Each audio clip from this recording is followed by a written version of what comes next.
quand la résistance, entre guillemets, au sionisme se met à marcher dans son sens en colportant les mêmes éléments de langage, etc., mais le problème fondamental de ces gens, c'est que, mettons, d'abord ils ont le droit de considérer les spectacles de Dieudonné comme antisémites, ils peuvent les trouver horribles, etc. Moi, il y a des tas de spectacles que je trouve horribles, mais la question c'est, au nom de quoi les censurer? C'est ça la question. Parce que, est-ce qu'on va censurer, par exemple, est-ce qu'on va interdire les galas pour le soldat israélien qui se tiennent en France, par exemple, ou est-ce qu'on va interdire les discours, moi quand je vois Hollande faire les discours qu'il a fait récemment à Jérusalem, à Tel Aviv, etc., sur la démocratie israélienne qui ne s'est jamais départie de la démocratie malgré tous les problèmes qu'ils ont eu, etc.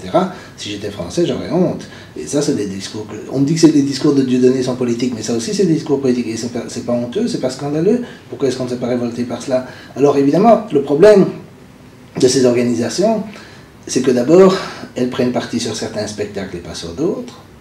Et elles ne se rendent pas compte que la lutte contre l'antisémitisme, comme je l'ai dit, sans que le mot soit défini, sans que les droits de l'homme soient respectés. Est-ce que les antisémites ont les droits de l'homme? Est-ce qu'ils ont des êtres humains? C'est la question à poser. Est-ce que, je sais pas, la déclaration universelle elle était pour la liberté de parler d'opinion, elle ne disait pas d'opinion, pas antisémite, d'opinion. Bon. Alors, aucune de ces questions n'est jamais posée par ces organisations. Alors, ce qu'elles ne veulent pas comprendre, et que je leur ai dit depuis un certain temps, mais ça ne demande pas leur amour à mon égard, mais c'est que, évidemment, comme l'arme principale qui fait que la politique est alignée sur Israël en Occident, pas seulement en France, mais ailleurs, c'est l'arme de l'antisémitisme. Tant qu'on ne clarifie pas, un, la signification du mot, deux, la liberté d'expression, même pour les gens qui ont des opinions que moi je considérais comme antisémites. Tant qu'on ne clarifie pas cela, on donne de facto au pouvoir aux organisations qui abusent de cette notion, la possibilité de censurer les gens, d'attaquer, de diffamer, de patati patata.